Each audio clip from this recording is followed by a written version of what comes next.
आखिरकार नीतीश कुमार रेड्डी कितने रन पर थे जब विराट कोहली और रोहित शर्मा बाहर आके उनकी बैटिंग देखने लगते हैं, या फिर नीतीश कुमार यहां पर अपने सर पर ये स्प्रे क्यों मार रहे थे, या फिर उनके अंडर आर्म में यहां लाल निशान किस वजह से हो गया था, या फिर जब वो अपनी सेंचुरी कंप्लीट करते हैं तो कमेंट्री बॉक्स में इरफान पठान, सुनील गावस्कर, एडम गिलक्रिस्ट, इन सब के क्या क्या रिएक्शंस आते हैं, या फिर जो इनके फादर क्राउड में मौजूद थे उनके क्या क्या रिएक्शंस आ रहे थे, या फिर बाद में एक्स क्रिकेटर्स ने उनके लिए ट्विटर पर उनकी सेंचुरी पर क्या क्या लिखा, या फिर जब वो 99 रन पर बैटिंग कर रहे थे तो पैट कमिंग्स यहां पर इतने हंस क्यों रहे थे, या फिर ऋषभ पंत के खराब शॉट पर सुनील गावस्कर ने उनको कमेंट्री बॉक्स से ही कैसे डांट दिया। तो चलिए वीडियो स्टार्ट करते हैं और देखते हैं मैच की ये सारी इंटरेस्टिंग चीजें कैसे और क्या हुई। पहले तो जब दिन की स्टार्टिंग होती है तो वहां पर रविंद्र जडेजा और ऋषभ पंत जब बैटिंग करने आते हैं और पंत आते ही स्टार्टिंग में भाई वही रिवर्स स्कूप वगैरह शॉट खेलने स्टार्ट कर देते हैं। पहले तो वो मिस कर जाते हैं एक बार उस शॉट को, लेकिन उसकी अगली बॉल पर ही जब वो फिर से वही शॉट खेलते हैं और वहां पर थर्ड मैन पर कैच आउट हो जाते हैं तो अंदर इंग्लिश कमेंट्री बॉक्स में सुनील गावस्कर उनको खरी खोटी सुनाते हैं। वो बोलते हैं, stupid stupid stupid, that's throwing away your wicket, that was not required in this situation, you can not say that's your natural game, that was a stupid shot. और वो यहां तक की बोल देते हैं, Rishabh Pant should not be going into that dressing room, यानी कि उनको इंडियन ड्रेसिंग रूम में तो ये शॉट खेल के जाना ही नहीं चाहिए, उनको तो ऑस्ट्रेलियन ड्रेसिंग रूम में जाना चाहिए। फिर यहां पर रविंद्र जडेजा भी आउट हो जाते हैं और इसके बाद बैटिंग करने आते हैं नीतीश कुमार रेड्डी और उनके साथ वॉशिंगटन सुंदर भी बैटिंग कर रहे थे। नीतीश कुमार रेड्डी काफी बॉल्स खेल चुके थे, लगभग 60 बॉल, और वो जब 40 रन पर पहुंच चुके थे तो ऑस्ट्रेलियन प्लेयर्स उनको आउट करने के लिए उनको बाउंसरे भी मार रहे थे। एक बाउंसर तो जाके उनकी सीधी अंडर आर्म पे भी लगी, जहां पर बॉल का कलर साफ साफ लाल वहां भाई छप गया, ऐसा लग रहा था वहां से खून निकल रहा है। और फिर उनकी एल्बो पर भी बॉल लगती है, लेकिन नीतीश कुमार रेड्डी वहीं पर डटे खड़े रहते हैं। यहाँ ऑस्ट्रेलियन बॉलर्स तो उनको परेशान कर रहे थे, लेकिन एमसीजी में जो मक्खियां थी वो भी उनको लगातार परेशान कर रही थी। उसके लिए वो अपने हेलमेट और अपनी नेक के अराउंड स्प्रे लगाते हैं ताकि उनका फोकस बिगड़े ना। ऑस्ट्रेलियन बॉलर्स ने नई बॉल भी ले ली थी, नई बॉल के साथ Mitchell Starc, Cummins, Scott Boland, सारे बॉलर्स उनको बॉल डाल चुके थे, लेकिन वो आउट नहीं हो रहे थे। यहाँ तक कि भाई स्टार्क तो इतने थक चुके थे कि उनकी पीठ के अंदर स्ट्रेन्स भी आने लग गए थे। फिर उन्होंने अपनी 50 भी पूरी कर ली थी और कुछ पुष्पा के अंदाज में उन्होंने सेलिब्रेशन भी किया, लेकिन उस टाइम पर भी डगआउट में ना तो रोहित शर्मा और ना विराट कोहली ना केएल राहुल कोई भी वहां पर मौजूद नहीं थे, क्योंकि इंडिया उस टाइम पर काफी पीछे चल रहा था। फिर इसके बाद जब नीतीश कुमार रेड्डी धीरे धीरे रन बनाते गए और वो 85 रन पर पहुंच गए तो अंदर से निकल कर आते हैं विराट कोहली और साथ में केएल राहुल भी। वो उनकी बैटिंग देखने के लिए वहां पर मौजूद हो जाते हैं। और फिर इसके बाद नीतीश कुमार रेड्डी एक चौका भी मार रहे थे तो उस पर अंदर से विराट कोहली उनके लिए तालियां बजा रहे थे, लेकिन दूसरी तरफ से वॉशिंगटन सुंदर ने भी जब अपनी 50 पूरी करी तो उसके लिए कमेंट्री बॉक्स में इरफान पठान भी काफी खुश हो रहे थे और साथ में डगआउट से भी उनके लिए तालियां बजाई जा रही थी, क्योंकि इस बंदे ने भाई 102 बॉल खेल ली थी और एक भी चौका नहीं मारा था। एक चौका मारा पहला, वो भी 130वीं बॉल पर। और दूसरी तरफ साथ साथ नीतीश कुमार रेड्डी भाई 94 रन पर पहुंच गए थे और उनका शतक काफी नजदीक था।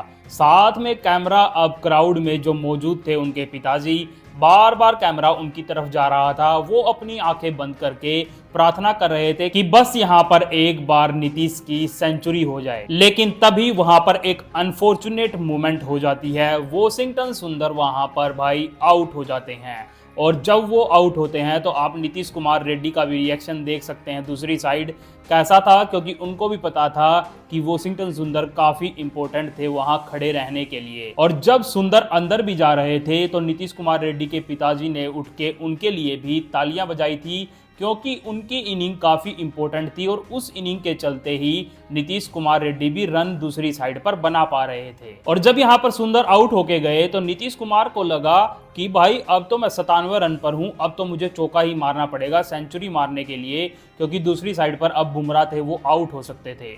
तो जब वो 97 रन पर थे, एकदम से भाई वो शॉट खेलते हैं ऊपर की तरफ छक्के के लिए, लेकिन वो बॉल हवा में जाती है और बस 30 यार्ड से थोड़ी सी ही बाहर गिरती है। लेकिन जब बॉल हवा में गई तो उनके पिताजी का रिएक्शन आप देखो भाई, उनकी तो जान निकलने को हो गई थी, क्योंकि वहां पर नीतीश अगर आउट हो जाते तो वो तो आउट होते ही, साथ में इंडिया भी वहां पर भाई लगभग मैच हार ही जाती। और यहां पर नीतीश लास्ट बॉल पर 2 रन भाग जाते हैं, लेकिन अगले ओवर के लिए भाई वहां पर बुमराह स्ट्राइक पर आ जाते हैं। और जब पैट कमिंस को दिखता है कि अब बुमराह स्ट्राइक पर हैं, तो वो सीधा भाई बॉलिंग डालने के लिए आ जाते हैं। नीतीश अभी भी 99 रन पर दूसरी साइड पर खड़े थे और पैट कमिंस आते हैं तो भाई बुमराह 2 बॉल तो झेल लेते हैं, लेकिन तीसरी बॉल पर वो बुमराह को आउट कर देते हैं। अब सबकी दिल की धड़कनें भाई तेज हो जाती हैं, क्योंकि बस एक ही विकेट बचा था, पैट कमिंस के पास 3 बॉल बची थी और अब मोहम्मद सिराज आने वाले थे बैटिंग करने के लिए। लग रहा था अब नीतीश कुमार रेड्डी का शतक नहीं हो पाएगा, लेकिन जब मोहम्मद सिराज आते हैं उस ओवर की 3 बॉल खेलने, तो भाई वो 2 बॉल तो डिफेंड करते हैं, जिसमें से एक तो चलो मिस हो जाती है, और एक बॉल पर जब पैट कमिंस उनको बाउंसर मारते हैं तो भाई वो वहां पर भी डक कर लेते हैं। मतलब जब मोहम्मद सिराज ने ये बॉलें डिफेंड करी तो सारा एमसीजी का क्राउड भाई चिल्ला रहा था, साथ में अंदर डगआउट में विराट कोहली उनके डिफेंड पर भी तालियां बजा रहे थे। और दूसरी साइड से नीतीश कुमार रेड्डी जो कि नॉन स्ट्राइकर एंड पर थे, वो भी उनके लिए क्लैपिंग कर रहे थे बॉल डिफेंड करने के लिए। और ये सब जब हो रहा था तो पैट कमिंस इस चीज को देखकर हंस रहे थे, साथ में नीतीश कुमार के पिताजी ने तो भाई हाथ जोड़ लिए थे कि चलो मोहम्मद सिराज ने यहाँ हमें बचा लिया। और इस टाइम पर जब नीतीश कुमार रेड्डी 99 रन पर थे तो रोहित शर्मा भी अंदर ड्रेसिंग रूम से बाहर आ चुके थे उनके शतक का सेलिब्रेशन करने के लिए। और सिराज के 3 बॉल डिफेंड करने के बाद जब अगले ओवर में नीतीश कुमार स्ट्राइक पर आते हैं तो वो भाई सीधा चौका मार के ही अपनी सेंचुरी पूरी करते हैं। और जब ये सेंचुरी पूरी होती है तो भाई डगआउट में तो विराट कोहली, हर्षित राणा, रोहित शर्मा सब चिल्ला रहे थे, साथ में ही कमेंट्री बॉक्स से भाई इरफान पठान भी काफ़ी चिल्ला रहे थे और रवि शास्त्री भी इस चीज़ को देख के काफ़ी खुश हो रहे थे। और वहीं क्राउड में जो उनके पिताजी थे, उनकी आंखों में तो आंसू आ गए थे भाई चिल्ला चिल्ला के, क्योंकि ये उनके लिए काफी प्राउड मोमेंट जो थी। यहाँ पर नीतीश कुमार रेड्डी की सेंचुरी तो पूरी हो चुकी थी, लेकिन दूसरी साइड पर भाई मोहम्मद सिराज ने एक ऐसी चीज कर दी जिस पर सब हंस रहे थे। बॉलैंड की ओवर की आखिरी बॉल थी, उस पर भी मोहम्मद सिराज डिफेंड करके रन भागने के लिए जा रहे थे कि अगला ओवर पूरा मैं खेलूंगा, जिस पर कि डगआउट में भाई हर्षित राणा, विराट कोहली सब हंस रहे थे कि ये मोहम्मद सिराज क्या कर रहे हैं। फिर उसके बाद जब दिन खत्म ही होने वाला था तो वहां पर लाइट भी खराब हो चुकी थी, तो वहां पर खेल रोक दिया जाता है। लेकिन नीतीश कुमार रेड्डी जब अंदर जा रहे थे तो ऑस्ट्रेलिया के सारे प्लेयर जैसे कि Labuschagne, Nathan Lyon, Konstas, Steven Smith सब आके नीतीश कुमार रेड्डी को बधाई दे रहे थे उनकी सेंचुरी के लिए। और जब वो अंदर भी जा रहे थे तो रोहित शर्मा ताली बजाते हुए आ रहे थे और पीछे उनके सारी टीम उसके लिए तालियां बजाते हुए आ रही थी। विराट कोहली ने तो भाग के मोहम्मद सिराज की भी पीठ थपथपाई, क्योंकि शायद उनकी वजह से ही उनकी सेंचुरी पूरी हुई, क्योंकि वहां पर सिराज अगर आउट होते तो नीतीश कुमार रेड्डी का शतक भी नहीं होता। और फिर बाद में जाके एडम गिलक्रिस्ट और माइकल वोगन ने नीतीश कुमार रेड्डी के पिताजी का इंटरव्यू भी लिया इंग्लिश में, जहां उनको इंग्लिश तो इतनी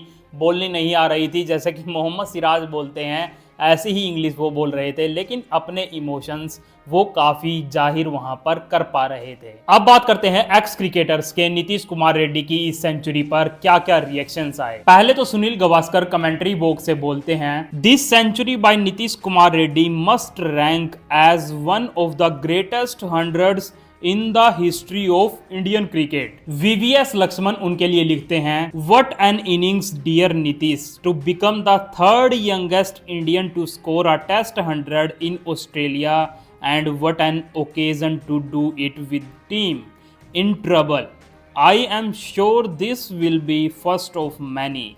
Enjoyed your positivity and fearless stroke play. Keep it up. God bless you always. वहीं दिनेश कार्तिक तो एक फनी सा कमेंट करते हैं. वो बोलते हैं Nitish needs the DSP to protect him. ये तो बात भाई सही है कि डीएसपी की वजह से ही वहां पर उनकी सेंचुरी पूरी हो पाई. वहीं आकाश चोपड़ा उनके बारे में लिखते हैं एनकेआर यानी कि Nitish Kumar Reddy the superstar of this tour, first of many, #100 #BGT. वहीं वसीम जाफर बोलते हैं this young man just continues to impress. His compact technique, gutsy attitude and most importantly the way he puts a price on his wicket are all impressive attributes of a fine test batter in the making. Very well played. वहीं Adam Gilchrist ने commentary करते time बोला Nitish Kumar Reddy has just 15% false shot rate. That's the lowest from both India and Australia. वहीं इरफान पठान तो भाई विराट कोहली की और नीतीश कुमार रेड्डी की जो कवर ड्राइव थी वो दोनों लगभग सेम थी. वो तो उनकी ही पिक्चर क्लिक करके पोस्ट करके लिखते हैं on public demand this is for Nitish Kumar Reddy. Well played youngster, so proud of you 100. वहीं पार्थिव पटेल तो यहां तक बोल देते हैं Nitish Kumar Reddy is Hardik's replacement for India in test. वहीं दूसरी तरफ एमएसके प्रसाद जो कि चीफ सेलेक्टर रह चुके हैं इंडियन क्रिकेट टीम के और इंडियन एक्स क्रिकेटर भी रह चुके हैं, जब नीतीश कुमार रेड्डी बैटिंग कर रहे थे तो वो बोलते हैं Nitish Kumar Reddy is creating confusion in team India. He is not a complete batter and bowler, can't win matches for the team with his skills.